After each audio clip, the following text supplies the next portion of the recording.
A është e pabesueshme që Krishti u ringjall prej së vdekurish? Kam pasur privilegjin ta diskutoj këtë pyetje me një nga ekspertët më të mirë në botë të kësaj çështje, Dr. Gary Habermas. Dr. Habermas është profesor i dalluar kërkimor i apologjetikës dhe filozofisë në Universitetin Liberty në Amerikë. Ai ka ndjekur studimet universitare në Kolegjin William Tyndale, përfundoi studimet master në Universitetin e Detroit dhe më pas ka mbrojtur doktoraturën në Universitetin Shtetëror të Michiganit. Dr. Habermas ja ka përkushtuar jetën e tij profesionale ekzaminimit të çështjeve domethënëse historike, filozofike e teologjike në lidhje me vdekjen dhe ringjalljen e Jezusit. Lista e gjatë e botimeve që mbajnë emrin e tij dhe e debateve në të cilat ka marrë pjesë paraqet një pasqyrë të detajuar të gjendjes aktuale të kësaj çështjeje. Mes debateve të paharrueshme radhitan ato me ateistin britanik më pas të kthyer në deist, Anthony Flew. Dr. Habermas ka botuar ose edituar më shumë se 60 tituj librash, si edhe mbi 100 artikuj e kritika në revista shkencore. Vitet e fundit ai është bërë profesor vizitues në rreth 15 shkolla të larta e seminare në Shtetet Bashkuara të Amerikës e më gjerë. Ju ftoj tani të ndiqni intervistën që kam zhvilluar me ta. Dr. Habermas, thank you for making time to have this conversation together. Thanks. I want to start our conversation with this question. Although throughout your scholarly career, you argue for the evidence of Jesus' resurrection, and yet, as you are well informed, there are people today that not only deny that Jesus did not rise from the dead, but they even deny that he ever lived. How do you respond when you meet such individuals? Well, I think I would start with maybe an overview and just say that Bart Ehrman, the atheistic New Testament scholar, says as far as he knows, every single one of the thousands of scholars who specialize in one of the fields pertaining to Jesus or archaeology or ancient history or classics, he says he does not know of a single one who teaches in a university, college, or seminary who thinks that Jesus never lived. It's a minority view, he says, largely with the very few exceptions of people who have not specialized in the area, and they ignore a lot of good evidence. For example, he lists 15 different independent sources for the crucifixion of Jesus within 100 years of Jesus' death.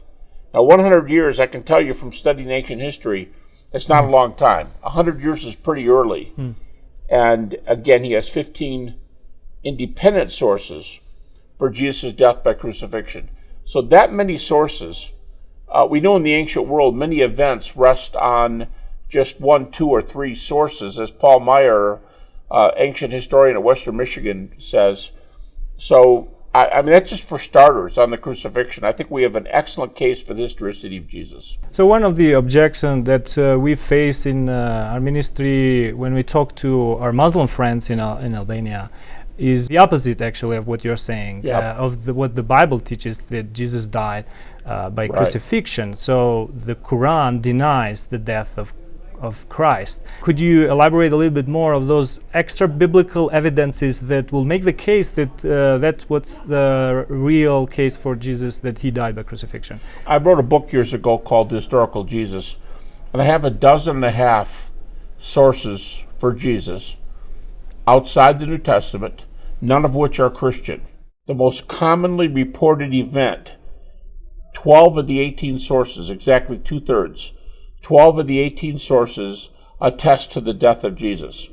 When you use the example that I used a minute ago by Bart Ehrman, 15 independent sources outside the New Testament, you put those two together and you have quite an array of information.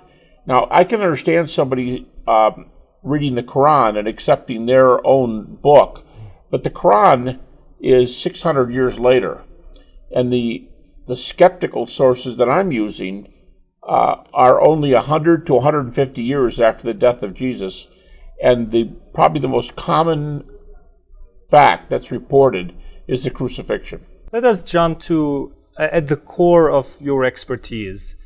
What are some of the evidences for the resurrection of Jesus? I argue what I call a minimal facts argument. I usually use 6 facts. Jesus died by crucifixion.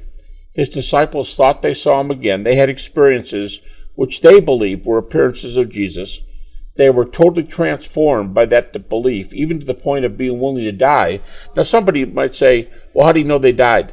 I didn't say they died, although you can show some of the main ones did. But my point is they were willing to die for that teaching. Somebody else will say, well, many missionaries and many religions are willing to die. The Buddhist, I still remember the stories of Buddhist priests who set themselves on fire to protest the war in Vietnam. So people die for a lot of things willingly. But the thing about the disciples is most of us die for teachings of which we're convinced. The Buddhist priests thought war was wrong and aggression was wrong. They died for that belief. Christian missionaries today would die for the belief that Jesus was right. Muslim missionaries would die for the belief that Muhammad was right. The difference with the disciples, though, is they would be dying for their central belief, which is the resurrection, and they know whether Jesus was raised or not because they saw him. Now, if a Christian today dies for the resurrection, they've not seen the resurrected Jesus. They believe Peter saw the resurrected Jesus. They think Paul saw the resurrected Jesus. James, the brother of Jesus, saw the resurrected Jesus. But if you're talking about Paul and James and John is the fourth one, and Peter, they know whether they saw him or not. And the fact that they were willing to die, and we have first century witnesses for the martyrdoms of Paul, Peter, and James, the brother of Jesus. If somebody put a sword up to their throat and told them to renounce their faith, and they were sure there was an afterlife, they've met Jesus, and he was after death, it's inexplicable why they would die for what they knew to be false. And again, people say, well, people die today for it, but they're missing the point. They knew whether he was raised or not. So that's the third one. The fourth one is the resurrection was proclaimed very, very early. Even skeptics allow that the teaching, the death and resurrection of Jesus can be traced to immediately after the crucifixion. Now, this is Bart Ehrman. This is Gerrit Ludemann, an atheist New Testament, a New Testament scholar from Germany. Dom Crossan, a very skeptical New Testament scholar, an Irish New Testament scholar, they argue that the crucifixion is as strong as anything we can know of in the ancient world. And yet they're not believers. I mean, they're not, well, I don't know which one would claim to be Christians or not, but Bart Ehrman is an atheist. Gerrit Ludemann's an atheist. So they talk about the crucifixion. I think those are better witnesses and earlier witnesses. So they all believe the resurrection witness came very early. And then fourth and fifth, two skeptics, Paul and James, both come to Jesus when they think they saw the risen Jesus. Now those five facts, those six, are confirmed by dozens of other evidences. That's why skeptics don't ever question those six as a rule. And so I think that's a great foundation. And my point is, if all you had were those six, you could argue that the resurrection is the best answer, the best verdict to account for the data for those six facts. I believe you include in those six facts the empty tomb, yeah? Michael Cohen and I did the book, The Case for the Resurrection of Jesus. We did four facts, only four of them. The number changes because everybody gives you a lot more, but we called it 4 + 1 because the empty tomb is as well accredited as any of these facts. I have a list of 22 skeptical evidences for the empty tomb. But the reason I don't include it as part of the minimum facts, because I also require that all critics, just about all critics, agree with it. And they don't always agree with the empty tomb. It's a pretty high number, but it's not as high as for the other ones. So the empty tomb should be right up there with it, but I don't count it as one of the minimal facts. Yeah, but we imply that the tomb is empty, because if we find the tomb to be not empty, then our case will not be there. Yes, so that's correct. And there's like I said, I'll repeat it again. I don't count it as a minimum fact, but the evidence is really, really strong for the empty tomb. Yeah, I would like to continue a little bit the discussion there, the empty tomb. So the skeptics, when you will mention that as an argument, the empty tomb, I guess they will bring up alternative explanations of why the empty tomb. Could you mention some of them, and why do you think they fail? Probably the most common one is they'll say that it was common to throw criminals into a common grave. And even if you forget the common grave one, a little variation of that is the way most Jews buried was in a rectangular hole in the ground, just like we bury today, but without a casket. They'll put the body in the ground. And but there's some problems. There's no evidence that was done for Jesus. No evidence whatsoever that Jesus was thrown in a pit. No evidence that Jesus was buried in a rectangular grave. A lot of evidence for the fact that he was buried in a rich man's tomb. All four Gospels report it, and critics might say, well, they just copied from one another, but they didn't. These sources are from around the Mediterranean, and Matthew and Luke made use of market points, but John's a totally separate witness, and we do know that Matthew and Luke used other traditions.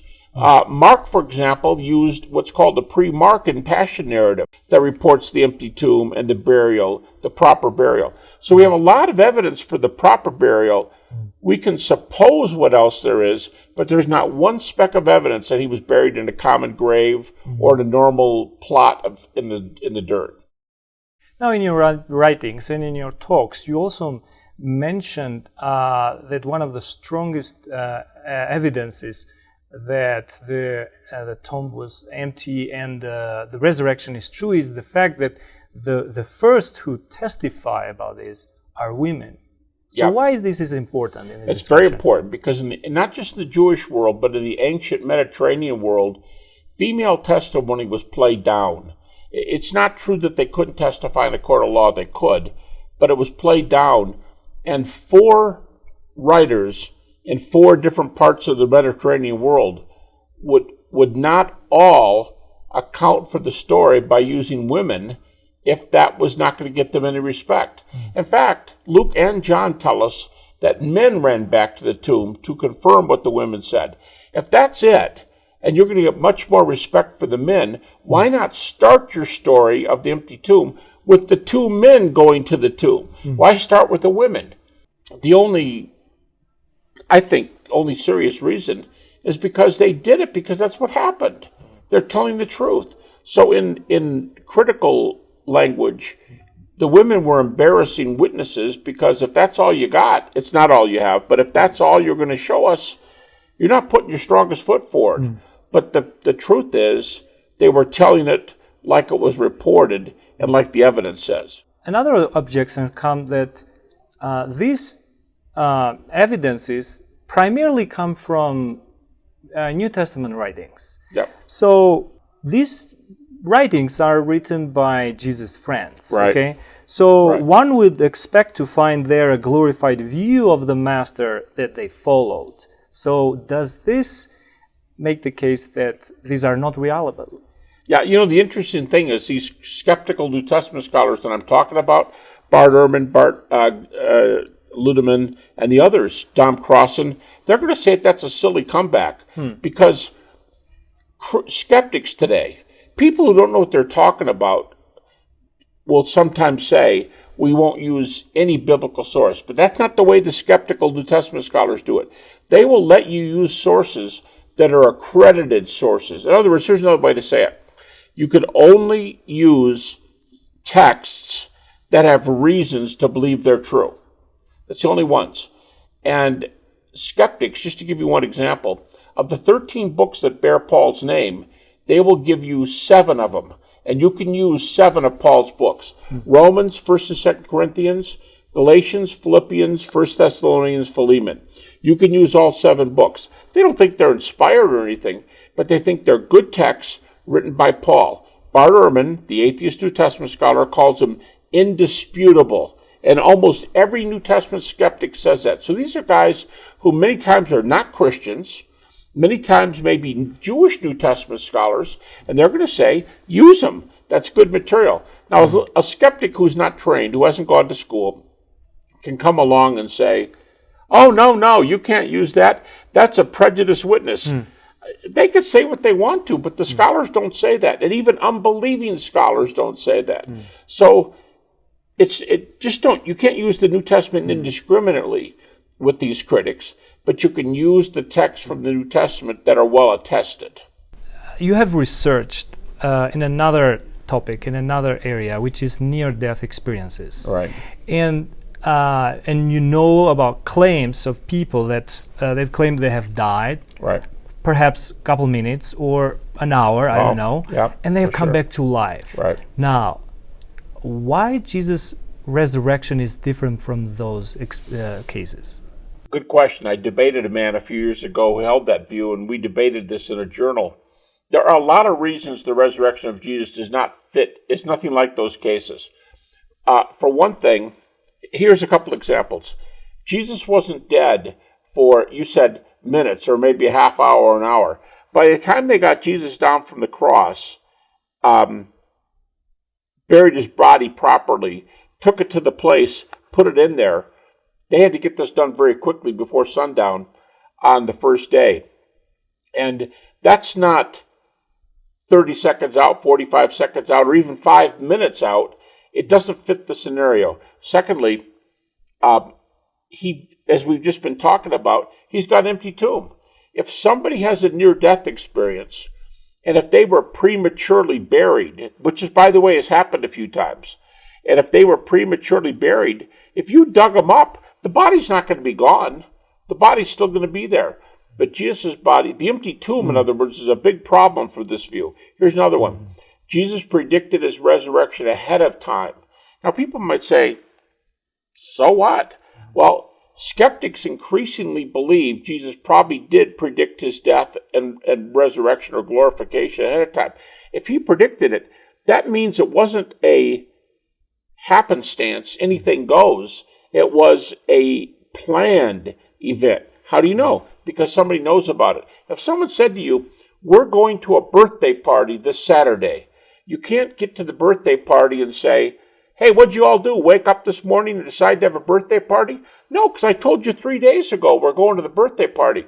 Well, if Jesus said I'm going to die and I'm going to rise, it tells you it's a planned event. That does not fit the scenario. Plus, there are group appearances with Jesus. We know of several group appearances for Jesus. Even the most skeptical scholars, like the Jesus Seminar, admit evidence for group appearances. You don't have, if you're lucky enough to have an NDE, a near-death experience, where more than one person's witnessed it, that's going to be pretty rare. But you don't see it happen over and over and over again. And by the way, when the person comes back, they're alive, so they're not a candidate for that kind of thing anyway. So anyway, these are a lot of differences. But Jesus' case just doesn't fit it. Here's another one. When he shows himself to them, his scars are already healed. How can scars, if a person has a near-death experience, when they come back and they've had their chest, I know of a case where the person's chest was split open and they were working on him. When they come to, they don't stand there and say, look at my scar, I'm all healed, it's all sewed up. No, you don't heal like that. But Jesus was already healed. There's just a number of items that are not anywhere near the same between NDEs and the resurrection appearances. Let us conclude with one final question. Okay. If one would come to the conviction that, yes, Jesus really, truly rose from the dead, Yep. What does the resurrection prove? And what one should do about it? Well, I'm just talking over dinner tonight with a person, and I was saying, let's think about this. Jesus predicted the resurrection. If he's a mere man and he dies, he can't raise himself. The old saying, dead men don't do things, dead men don't do anything. If he's lying there in a slab and he's dead, how's he going to be raised again? We're assuming the resurrection. If there is a resurrection, you said, how would it be practical? What would it mean? If he's going to be raised, no man can come along and raise him. Nobody can come take him by the hand and lead him away. Jesus isn't going to raise himself. He's dead. So Jesus' claim is that his Father, God, would raise him from the dead. Now, one other problem. If God raised him from the dead, was it because he loved him or hated him? Was it because he approved of him or he disapproved of him? If Jesus is a heretic or a false prophet, why is God raising him? Now, we have a lot of reasons to believe Jesus claimed to be deity. A lot of reasons. He forgave sin, and the Jewish leaders thought that was blasphemy. But there's other reasons. And if he claimed to be God, why would God have raised him from the dead if it were a lie? And Jesus said also, what would be blasphemy if it weren't true? He said, what you do with me determines where you spend eternity. Not just I have the words of life, I am the words of life. You're looking at me. You're looking at the plan of salvation. You're looking at heaven. Nobody else said that. Why would God raise him from the dead if he claimed to be the Son of God and it'd be the only way to heaven if he were a heretic? So right away you say, what difference does it make? It makes a difference if God raised him, because there's a God, and he approved of Jesus. It means Jesus is his son. It means that his way is the only way. And there's some real practical things. In 1995, my wife died of stomach cancer. And when you lose somebody who's so close to you, Paul says in 1 Thessalonians, we grieve, but not as those without hope. There's a lot of difference between being sorrowful when someone dies, like Jesus and Lazarus, and grieving knowing you'll see them again. And the Christian hope is that we'll see them again. So resurrection and our most intimate daily affairs, will you see your mother again? Will you see your father again? Will you see your wife? Will you see your child? The resurrection says we will be with them. In the New Testament, the doctrine that is tied to resurrection of Jesus more than any other doctrine is that we will be raised like him. That should make the ultimate difference in life and give us ultimate peace. So if I would summarize it, it seems that you are saying that the hope that Christianity has falls or stands in resurrection. And Paul said that, of course. If we live, he said, we live to the Lord. If we die to the Lord. But either way, we are the Lord's. Yes, his son's death and resurrection secured eternal life for us. And I can't think of a better message, just the best message in the world. Now, in light of what you said, for our viewers, what will be your final message, especially for those who haven't considered anything about Jesus? If Jesus hasn't been raised from the dead, nothing else matters. But let's just say it this way. If Jesus has been raised from the dead, everything matters. Everything's before us. It was the greatest message in the world in the early church, and it's the greatest message today. Christians have something and someone to live for. Well, Dr. Habermas, it has been a pleasure to dialogue with you today. Thank you. Enjoyed it.